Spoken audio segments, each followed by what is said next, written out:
Hola, ¿cómo están? Les doy una cordial bienvenida. Esto es Del Futuro No Me Acuerdo, el podcast del Instituto Municipal Aguascalentense para la Cultura. Bueno, uno de los podcasts porque tenemos otros. Y bueno, vamos a tocar el tema de hoy. Es algo muy interesante. Es hablar acerca de la vida y obra, recuerdos, memorias de un personaje que para los que estamos hoy aquí ha sido muy importante. Es el maestro Raúl Stallworth. ¿Quién fue Raúl Stallworth? Y para esto me acompañan gente que tuvo convivencia muy cercana, personal, musical, y les presento, está aquí con nosotros Miguel Ángel Delgado, saxofonista. Bienvenido, Miguel. Está Luis Antonio Ruiz, ingeniero de sonido, el pionero de los estudios de grabación en Aguascalientes, junto con Miguel Martínez. Mario Gustavo Juárez, un gran músico, pianista, bajista. Yo me recuerdo mucho su etapa como bajista, que lo admiraba y me gustaría volverlo a ver tocando ese bajo. Y el maestro Víctor Solís, músico, investigador. ¿Y qué más, Víctor? No, pues ahora sí. Es mejor que hablen de ti a que yo hable de mí. Ok, perfecto. Pues esperamos que sea de su interés. Creo que en estos momentos el sótano Stallworth, que lleva el nombre de sótano Stallworth justamente por el maestro Raúl Stallworth, está de aniversario. Es un foro que me parece a mí muy... que está muy bien que hayan abierto un foro así, que es un foro para jazz, que hay continuamente actividades casi siempre de este género musical que requiere una muy buena apoyo, una muy buena promoción. Yo recuerdo que en Aguascalientes, desde que yo empecé a escuchar música en vivo, el jazz siempre estuvo presente en Aguascalientes, desde el mismo Rip Jazz Quartet, que se llamaban así por eso, porque abordaban cosas de Dave Brubeck, que pues, es jazz. Yo siempre he visto que había mucho interés en el público por el jazz, ¿no? Cuando hicimos Jazz 4, donde tocábamos, llenábamos, quién sabe por qué. Era un intento ahí de hacer las cosas, pero siempre el jazz tenía mucha audiencia. Luego se hizo por varios años, no sé si se continúe con eso, el festival de jazz que hacía el ICA, en el que tuve la fortuna de participar un par de veces, y que se me hacía también una cosa increíble, ¿no? Tener jazzistas de un gran calibre impartiendo clínicas, conferencias, cursos. En fin, que yo siento que hay una tradición jazzística en Aguascalientes muy importante. Es al menos mi percepción y lo que he vivido, pero también siento que hacen falta más esfuerzos porque se ha perdido un poco, y no es culpar a nadie, simplemente creo que es como la avalancha de oferta que nos dan los medios, las redes por otros lados y las distracciones, ¿no? Yo creo que el jazz es algo que hay que seguir cultivando. Y bueno, el maestro Stallworth era, como quien dice, el ícono del jazz en Aguascalientes. Él llegó aquí en algún momento y hubimos muchos músicos que tuvimos la fortuna, de una manera fortuita o voluntaria, de tener convivencia y de acercarnos a él. Vamos a empezar, si ustedes lo recuerdan, si ustedes lo saben, cómo es que el maestro Stallworth llega aquí, ya con una trayectoria anterior a su llegada, muy, muy importante, porque él, ahorita, señor, con una trayectoria muy, muy importante, porque él ya había sido director de la orquesta de Lotti. Acabo yo de ver unos videos, por ejemplo, del programa de Sube, Pelayo Sube, donde el maestro era el director también. Todo, en aquellos años la música se hacía en vivo en todas partes. Todos los programas. O sea, no era música grabada, incidental. Todo se hacía en el momento y los músicos tenían la capacidad, y obviamente el director también. Él ya tenía una trayectoria importantísima antes de llegar aquí, y fue, yo creo que un parteaguas el tener un personaje de su calibre y que él tuviera la apertura y la convivencia para poder tocar, para poder dar clases con cualquiera. ¿Quién quisiera empezar? A ver, el que levantó la mano. Sí. Adelante. Ahora sí, yo creo que eso que dices tú hablan de la afición al jazz aquí en Aguascalientes tiene sus orígenes. Hubo dos grandes directores de la banda municipal que estuvieron a nivel internacional en tiempos de don Porfirio Díaz, el maestro Payén y el maestro Villalpando. De ellos estuvieron en la Feria Internacional del Algodón en Nueva Orleans, y se llevaron el Octavo de Caballería, que era una banda del Octavo de Caballería, que era la banda preferida de don Porfirio, y los manda como representantes de México. Muchos de ellos eran excelentes músicos, pero tuvieron una virtud: llevaron música mexicana a los Estados Unidos, y entonces hubo una interrelación de lo que llevaba México al jazz de Nueva Orleans. De hecho, hay revistas del jazz en Estados Unidos donde hablan de esas dos bandas que fueron y crearon una revolución con la música mexicana, porque metieron danzón, metieron gabotas, metieron mucha música que se escuchaba acá, que no se escuchaba allá. Entonces, ellos dos fueron directores de la banda de aquí, de Aguascalientes. Entonces, hay una historia, porque muchos músicos de Aguascalientes se quedaron allá. Y de hecho encontré unas citas de músicos de Aguascalientes que tocan en los barcos en Nueva Orleans. Entonces, a partir de ahí, yo hago ese corte histórico, ¿verdad?, en una investigación que yo estoy haciendo sobre precisamente el jazz en Aguascalientes, porque una cosa es lo que te diga la historia oral, pero también hay que corroborarla, porque la historia oral ahorita me preguntan y al rato se me olvida. Entonces, ese es el problema de la historia oral, que tiene que ir sustentada con argumentos. Bueno, yo hice esa investigación y luego encontré otro parteaguas cuando ingresa el ferrocarril a Aguascalientes, 1884, que traen toda la cultura, tanto del norte como del sur. Y otra más importante, que fue la creación de la presa Calles por medio de la compañía C. White. Ellos trajeron, ahora sí voy a hablar de mi pueblo, ¿verdad?, de Pabellón de Arteaga, trajeron un vagón lleno de cosas de béisbol, de fútbol, de básquetbol, hasta de tenis para las señoras, porque crearon una colonia ahí en Pabellón. Entonces se creó el Club Deportivo Anáhuac. Pues Pabellón era como una colonia porque se formó el tren. Sí, porque se formó, ahí estaba el tren y ahí tenían el campamento, le decían, de los ingenieros de Norteamérica que llegaron a hacer la presa Calles. Entonces esos ingenieros, con una muy gran visión, trajeron otro vagón, pero lleno de instrumentos musicales. Entonces ahí empezó una orquesta que venían ellos de acá de Los Cañones, se llamaba la Orquesta de los Hermanos Ortega, en el 27. Y entonces me hizo muy curioso porque encuentro partituras de jazz ahí que ellos traían, que traían los gringos. Algunos yo creo que ellos haber tocado banjos, clarinetes, trombones. Entonces yo pienso que a partir de esa tradición, ¿verdad?, y esa búsqueda de nuevas expresiones, comienza un gusto popular por el jazz. Otro de los aspectos muy importantes es que hice un estudio en hemeroteca de los periódicos, pero nomás de la Feria de San Marcos. Y entonces que voy viendo, 1950, en uno, no sé si era Tapanco o era un lugar, Chico O'Farrill y su orquesta. Y yo me acuerdo que el maestro me dijo, es que yo la primera vez que vine a Aguascalientes vine con la orquesta de Chico O'Farrill. Entonces por eso digo que sí hubo un gran gusto, que fueron varios detonadores, el ferrocarril, la presa Calles, pero también la Feria de San Marcos. Claro, de hecho la Feria de San Marcos, yo hablo de mi experiencia personal, siempre tuvo una programación que incluía músicos de jazz de muy buena calidad. Hay por ahí una grabación que hizo José Dávila, que está Don Cherry en vivo en el Teatro Morelos, y yo recuerdo esa gira que incluso la vi yo anunciada en algunas revistas de rock, que un músico avecindado aquí en nuestro país, que se llamaba Henry West, invitó a Don Cherry junto con otros músicos y giraron. Entonces es curioso ese gusto por el jazz que ha habido, que yo siento que está un poco diluido en estos momentos, que como digo, me parece importante un esfuerzo como el del Sótano Stalwart para que haya un foro permanente de este tipo de música, ¿no?, que ya está con muchas fusiones, etcétera, etcétera. Pero volviendo al tema del maestro Stalwart, Víctor, ¿sí?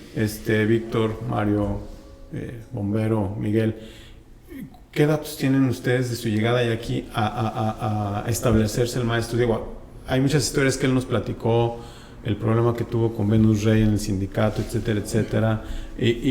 Pero ¿cómo fue que llegó y se estableció aquí el maestro Stalwart y empezó a tener pues una actividad laboral dentro de la música muy importante? ¿Alguien tiene algún dato, recuerda eso? Sí, el maestro Stalwart, primero, nace un 16 de julio de 1924 en Cárdenas, San Luis Potosí. Sí. Su familia, de orígenes, él decía irlandeses, ¿verdad? Porque a veces le gustaba la cuestión del codo, ¿verdad? No sé si era cierto, pero él nos dijo eso, y el apellido es inglés. Y el Rodríguez, él orgullosamente decía que su madre era de orígenes indígenas. Entonces la peor cosa que le podían decir era que era extranjero, que era gringo, ¿verdad? Porque él no era gringo. Y entonces nace en Cárdenas y después estudia, se va a la vocacional y estudia en una vocacional militarizada. Ahí empieza a tocar el trombón y le empieza a gustar el jazz, obviamente, ¿verdad? Pero del trombón pasa al piano y resulta que salió muy bueno con el piano. Y él a mí me decía, dice, pues yo sí era bueno, pero no tanto para la lectura ni para nada de eso. Yo era bueno por la oreja, ¿verdad? Sabía por dónde iba y ahí le inventaba. Entonces empieza a estudiar y ya después, que ya es un buen músico, lo empiezan a contratar en muchas orquestas ahí de México, ¿verdad? Pero creo que su principal influencia fue Chico Farrell, el cubano, y entonces andan viajando, y ahorita el dato que les digo, de 1950 viene la orquesta aquí, y alternan con la orquesta RCM. Esa orquesta la dirigía Ladislao Juárez Pons, el Chato Juárez. Entonces ahí se hicieron amigos, y ya, ¿por qué no tienen? Van acá. Dice, no, ¿por qué? Pues si yo estoy muy bien en México, ¿no? Dice, porque acá no había arreglistas del nivel ni de Chico ni de Raúl. Bueno, él salió de México por el problema que tuvo con esta persona del sindicato de músicos. Sí, o sea inclusive tal fue el problema que le balacearon la casa. Lo amenazaron de muerte y se regresó a San Luis, no a Aguascalientes. Se regresó a San Luis y estando en San Luis, en el campestre de San Luis, lo vio el doctor ¿cómo se llama? Pérez Romo. Y Pérez Romo fue el que se lo trajo para acá, para Aguascalientes. Él viene en el 81. Ajá. Y lo trajo, si no recuerdo, para hacer algo académico, ¿no? Para trabajar en la universidad o iniciar algo en la universidad, ¿no? Bueno, inicialmente se lo trajo a tocar al campestre. ¿Sí? Y ya de ahí fue donde empezaron a salir ya más cuestiones de clases y toda esa cuestión, pero llegó a tocar al campestre, a Aguascalientes. Yo creo, no sé si me equivoco, el primero que tuvo contacto con el maestro Stalwart, de los que estamos aquí en la mesa, fuiste tú, Mario Gustavo. Sí. ¿Sí? Sí. ¿Cómo se dio tu contacto con él? Mira, yo en ese entonces fue en 1983. Uh-huh. En ese entonces yo estaba estudiando en la Escuela de Música Manuel M. Ponce. Uh-huh. Y entonces el maestro estaba buscando músicos para formar un trío, su primer trío de jazz aquí. Y entonces, pues le comentaron, ¿no? Sabes que hay un chavo que está en la escuela, que pues igual te gustaría escucharlo. Y me acuerdo que el maestro Raúl Stalwart estuvo haciendo audiciones. Uh-huh. Y le facilitaron un aula de la Casa de la Cultura. Y fuimos por medio del Chato Juárez, ¿no? Sí, por medio de Ladislao Juárez, sí. Entonces, pues fui a audicionar yo. No sé quién más fue, no supe quiénes más audicionaron. Pero sí también fue a audicionar Enrique Soria. Sí, el baterista. Sí, el baterista, ajá. Y entonces ya el maestro llegó, vamos a tocar, y él llegó y era a primera vista. Él no andaba con... Entonces aquí está la guía y vamos. Y entonces, bueno, ya nos pidió que tocaran. Me pidió que tocara como unos 2 temas más o menos, 2 o 3 temas, no recuerdo. Y ya... Entonces, al terminar, me dijo, me gustaría que te quedaras conmigo. Le dije, maestro, pero yo no tengo, pues, el conocimiento, ni nada. No te preocupes, yo te ayudo. Y fue la forma como comenzamos con el trío. Pero sí, realmente fue difícil porque no tenía yo ese conocimiento armónico que se necesitaba. Claro. El perfil no era. O sea, yo pienso que una de las cosas valiosas del maestro Raúl Stalwart fue que ser una persona tan insigne, tan importante, con experiencia de estar con músicos de primer nivel, llegar a una ciudad como Aguascalientes, una ciudad pues con muchas carencias en ese sentido, ¿no? Porque pues todos los que estábamos aquí pues hacíamos lo que podíamos, Y a pesar de que estábamos en la escuela de música, pues no teníamos ese perfil como tal. Y no había tanto acceso a tanta información y a tanta formación como lo hay hoy, ¿no? Era muy difícil acceder a una clase maestra, partituras, donde las conseguía, todo era orejear, si te gustaba cierta música, pues dónde encontrabas esa música para poderla interpretar, ¿no?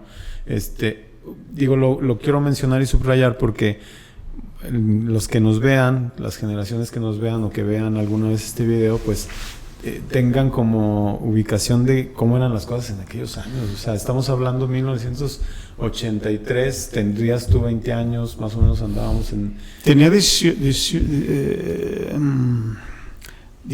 años. 19 años, en una ciudad de 300,000 habitantes, ¿no? Provincia, pero que curiosamente, también lo subrayo, había una cultura musical porque no sé cómo llegaban aquí los discos, no sé cómo nos hacíamos de escuchas. Lo que menciona Víctor es muy importante, todos estos antecedentes históricos son como raíces que a lo mejor no alcanzamos a percibir en nuestra percepción, pero que son importantes. Pero sin embargo, yo, como lo comentamos alguna vez, no sé si lo comentamos en el podcast que estuviste anterior, maestro, yo desde que soy niño recuerdo como muy, muy naturalmente afición y discos de jazz y discos de rock muy difíciles de encontrar, incluso en otros estados. Por ejemplo, nos comentaba Juan Manuel Muñoz que él es uno de los que normalmente en los años 70 empezó a traer mucha música de Estados Unidos. Él viajaba cada semana y la gente a la que él le compraba discos decía: ¿dónde vendes estos discos? No, pues es que allá en mi ciudad, en Aguascalientes. Pero es que nadie conoce esta música. O sea, era difícil en cualquier parte del mundo. Déjate de la música, no conocían Aguascalientes. Aguascalientes no figuraba. No figuraba, pero lo raro era que había un público y había una afición y había un interés de la gente por ciertas músicas que en otros lados ni les pasaba por la mente, ¿no? Se me hace un fenómeno muy curioso y que era a partir de como de pequeños esfuerzos muy particulares de personas solas. No era una cuestión así de una infraestructura importante ni nada, ¿no? El caso del maestro Stalburt también lo siento un poco así, porque él, con todo su acervo, aquí digamos que desparramó un cúmulo de conocimientos y de experiencias que dejaron huella y dejaron unas raíces muy profundas, que a lo mejor los frutos no los vamos a nosotros a alcanzar a ver, a lo mejor van a ser más en el futuro. Por ejemplo, tú, Mario, con tu escuela, la parte formativa que el maestro Stalburt te dejó, la estás aplicando, o él te despertó esa curiosidad por seguir investigando, por seguir transmitiendo de una forma más académica esos conocimientos y esas herramientas para que los músicos tuvieran eso, ¿no? A lo mejor el caso de Miguel es diferente, que también aprendió mucho con el maestro. El caso de Víctor, yo soy completamente empírico, la academia siempre me costó un poco de trabajo. Por ejemplo, Miguel, ¿cuál es tu experiencia con el maestro Stalburt? ¿Qué te dejó él? ¿Cómo te encontraste con él? A mí creo que me invitaron a tocar con él, tú y Rafa. Ustedes tuvieron contacto con él primero que yo. Yo lo veía y decía, no, yo cuando voy a estar tocando con este señor, estas cosas, no, pues para nada, ¿no? Mira, vamos a más o menos ubicar épocas, fechas, años. Hubo una primera etapa, como dice el compañero Mario Gustavo. Cuando llegó él fue como del 81 al 85, al 86. Ellos tocaron con él. Fue su primer trío. Luego hubo otra etapa, ¿verdad? Más o menos. Yo estoy ubicando desde el 81, 82 que llegó él hasta yo me acuerdo perfectamente que fue como en el 88 cuando entramos tú y yo. Pero curiosamente no me acuerdo por qué entramos con el maestro Stalburt. Sí me acuerdo que hizo audiciones, como que probó muchos integrantes. Por eso digo la etapa, hizo etapas. Pero luego como que con nosotros, ya cuando entramos con él, Rafa, tú y yo, Digo, fue una cosa tan curiosa y tan mágica, porque cuando empezamos a ensayar con él, creo que teníamos un evento para 3 meses que él se había comprometido. No, a mí me metieron en un problema. Sí, algo parecido. Es Como que dice Mario Gustavo. yo sí tengo el antecedente. ¿Por qué sucedió eso? Como dice Mario Gustavo, era un nivel tan alto que cuando yo lo veía pasar en la calle, yo decía, ¿cuándo iré a tocar con este hombre? Jamás. Pero había una cosa muy importante. Yo sabía que cuando tú y yo nos presentábamos, o el grupo de nosotros nos presentábamos, hacía coraje. Era cierto. Decía Porque que tocábamos re feo. porque tocábamos re feo y porque no sabíamos lo que estábamos haciendo. Pero Miguel, él decía, pero porque llenábamos los lugares donde tocábamos. Éramos bien maletas. Pero aquí también acuérdate de algo importante. Nosotros ya tenemos mucha referencia del maestro Stalwart y del trío. O sea, yo a Mario Gustavo lo conocía desde antes, a Enrique no, y yo sabía y yo había escuchado la capacidad de Mario. Nosotros fuimos a tocar a Vallarta con Víctor. Una experiencia Una experiencia terrorífica. Bueno, Después de que el trío del maestro Stalwart, que lo integraban el maestro Mario y Enrique Soria, estuvieron ahí tocando una muy buena temporada y ellos tocaban pues, estándares de jazz de un nivel y un requerimiento y un conocimiento del jazz importante, y nosotros llegamos a echar nuestro desmadre porque nosotros tocábamos en un bar. No me acuerdo cómo nos llamábamos, ya ni me acuerdo cómo nos llamábamos, y lo que hacíamos era hacer como una especie de show, jazzábamos algunas cosas, medio funkeábamos.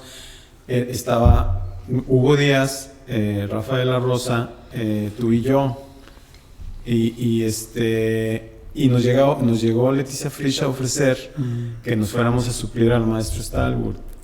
Y dijimos, sí, que se vengan, que van a estar un mes ahí tocando y que pues, así esto que tocan aquí, vayan y toquenlo allá, ¿no? Y Rafa de la Rosa y Hugo Díaz nos dijeron, nosotros no, porque nosotros vamos a entrar a tocar con los hermanos Romero. Nos dejaron colgados a ti y a mí.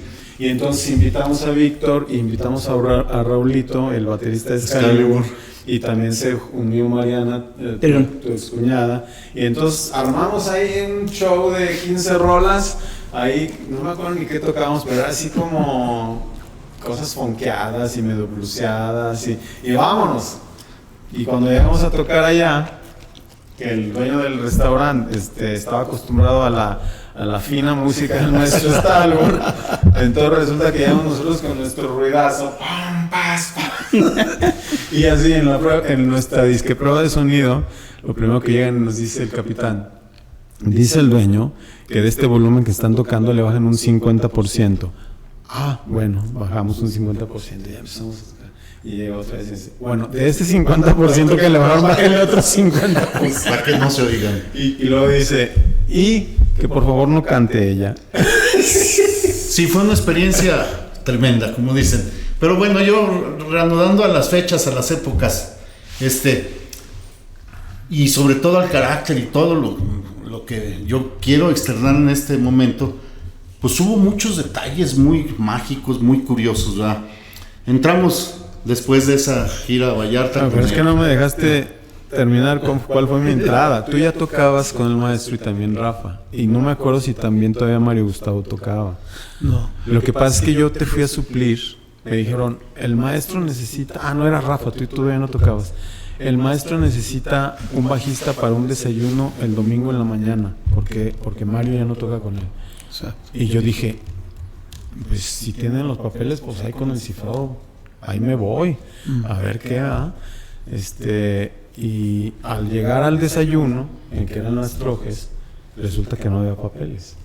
Y entonces yo, sin conocer el repertorio, conocía una que otra cosa, el maestro medio crudo ahí en las mañanas y no sé qué, y me dice, tú sigue mi mano izquierda.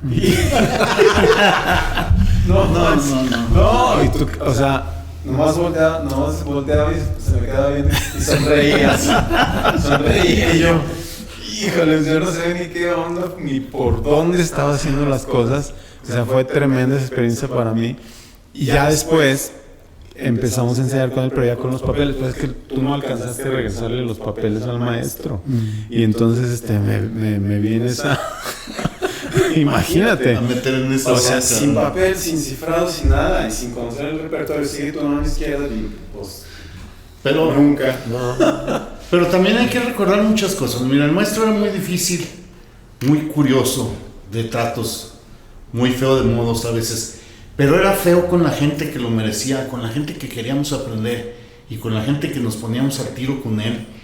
Pues por eso yo creo que nos quedamos con él, porque del 88 o el 80, yo me acuerdo, hasta como el 97, 98, casi fueron 10 años que estuvimos nosotros. Pero vuelvo un poquito atrás. El compromiso para nosotros es que a mí me dijo que había una tocada en 3 meses. Me dio los papeles, pero me dio los papeles en chino, porque los papeles estaban en afinación de concierto, pero estaban en do. Entonces, y él quería que me llevara todo, quería que me llevara soprano, clarinete, tenor y todo.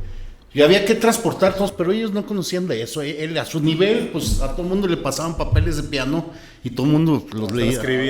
Transportaban, lo transcribían.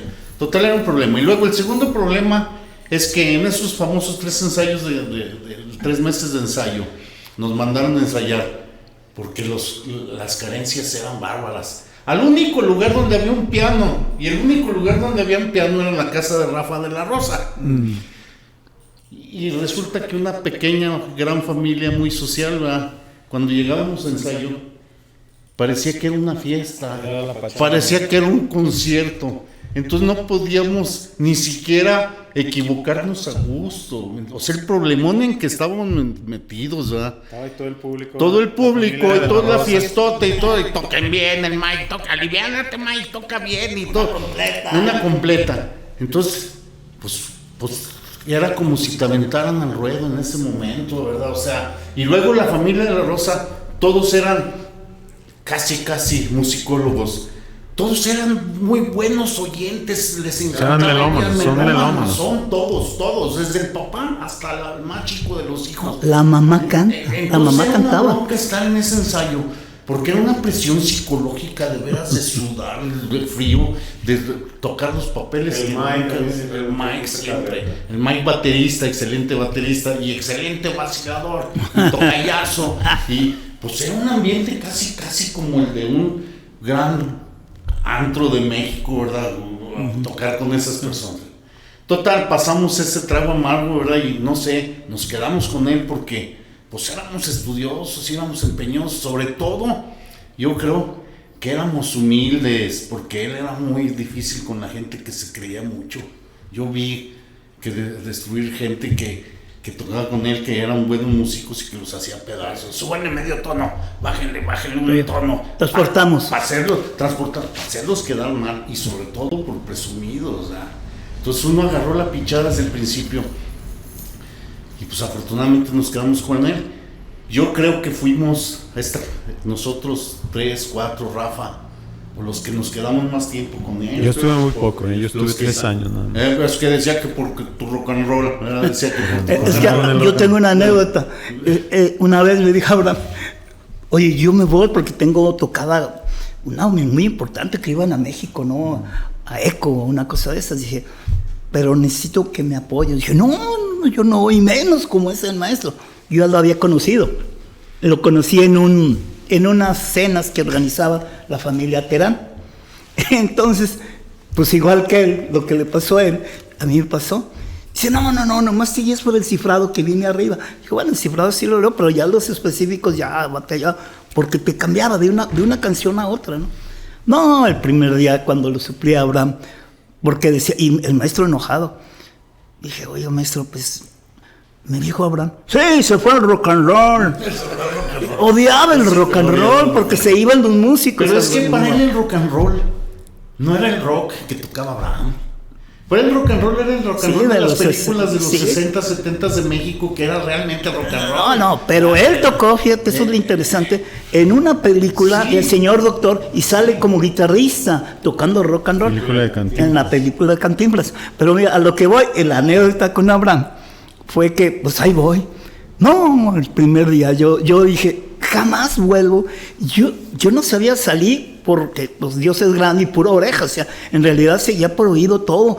Y los cifrados, que eran también lo que me estaba ayudando, pero había partes donde no había cifrado, que eran específicas y ahí sí valió, pero bueno, como fue, lo sacamos. Bueno, para redondear, para terminar más o menos una participación, es que hay muchas cosas que yo quisiera que la gente, que a eso venimos, supiera. Claro. Esos 9, 10 años que nosotros estuvimos, nos dimos cuenta de todas las facetas del maestro Stallworth, todo. Y la gente no sabe, ¿verdad? La gente, pues lo veía un señor, gran señor, barbón, pues soporte inglés, todo, y luego no sabía la gente que no era inglés, que era de aquí de Cárdenas, San Luis Potosí, ¿verdad? Pero bueno, eran detalles chuscos que la gente debe saber, ¿verdad? Nosotros estuvimos esos 10 años, o 9 años, y pues hubo varias cosas que le dejaron a la gente, al público de Aguascalientes, pues un grupo, un cuarteto, de los primeros cuartetos, o a lo mejor el primer cuarteto importante de Aguascalientes, de músicos de Aguascalientes, más el maestro Stallworth, que pues sí dejaron huella, sí dejaron.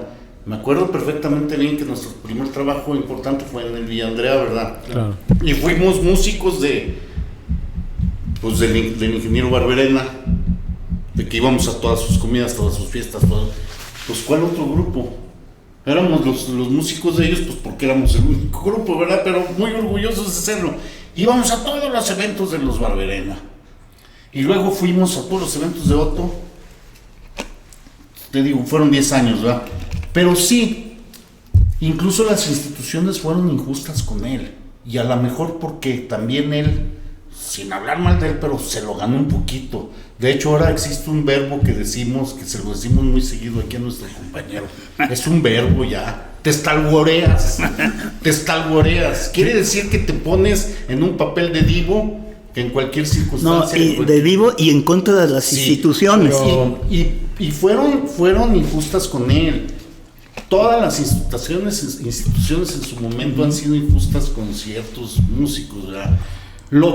Como siempre, lo adoraron, lo quisieron y luego lo odiaron. Llegó el momento en que no tuvo eventos con el gobierno del estado. Ajá. Para nada, o sea, no es hablar de lo negativo ni positivo, pero sí que la gente sepa. De hecho, en la última injusticia, aunque lo has mencionado tú, se me hace un poquito el sótano Stallworth. Ajá.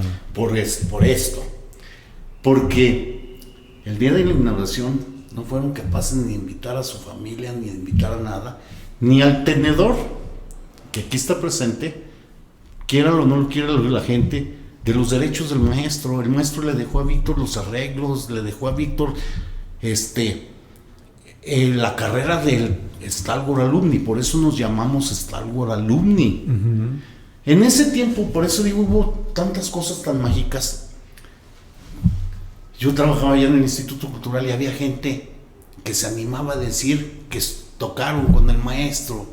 Ni siquiera las épocas ni las fechas coincidían. Ellos decían que tocaban con el maestro. A lo mejor algún palomazo. Pues sí, a lo mejor algún palomazo. Oye, a lo mejor... están como aquella parte del evangelio que le dicen, oye, por ahí andan unos que dicen que son tus discípulos. Sí. ¿Qué les hacemos? Dije, para mí el único discípulo del maestro Stallworth es el maestro Mario Gustavo. Y me preguntaban siempre eso, espérate, el primero fue él, ya después de él, es más, hay gente que cargó el piano y decía que había tocado con el Ahí maestro. quiero yo mencionar que hay que hacer una diferencia entre lo que es ser alumno, que no porque se llame así, y lo que es ser discípulo. Un discípulo realmente recibe una especie de iniciación de ese maestro y por consecuencia continúa con ese nivel, con ese regalo, con ese acervo. Y también mencionar, para cerrar este primer bloque, porque vamos luego a continuar, que puede ser que tengas razón, Miguel, en que las instituciones a lo mejor fueron injustas con el maestro Stallworth, incluyendo esto que mencionas del sótano Stallworth, que de alguna forma, bueno, ahí está el lugar y tiene una utilidad importante. Pero yo creo también que el maestro tenía capacidad, y eso es lo que debemos también como aprender de él, de no necesitar de las instituciones, que eso es una cosa importantísima, que no pensemos que las instituciones nos tienen que resolver todo a la comunidad artística, que creo que las instituciones nunca van a ser suficientes, y que los movimientos culturales importantes se generan justamente fuera de las instituciones. Las instituciones a lo mejor ya después nada más validan o realzan o conmemoran o tratan de impulsar, pero realmente los movimientos culturales importantes se dan de manera espontánea, y yo creo que el maestro Stallburg tenía para hacer eso y más. Vamos a despedirnos en este primer bloque, en este primer podcast, y yo les propongo que en el siguiente capítulo hablemos de la trayectoria importantísima que tuvo el maestro antes de llegar a Aguascalientes, que en ese sentido pues nos acordamos de lo que él nos platicó, algunos testimonios que hay por ahí todavía en YouTube, y creo que Víctor tiene mucho conocimiento y ha investigado mucho acerca de eso. Yo me despido, les agradezco a Miguel, a Bombero, a Mario Gustavo y a Víctor que nos acompañen. Vamos a estar en este segundo capítulo que les menciono en una nueva emisión de Del Futuro No Me Acuerdo. Yo soy Abraham Velasco, muchas gracias, hasta luego.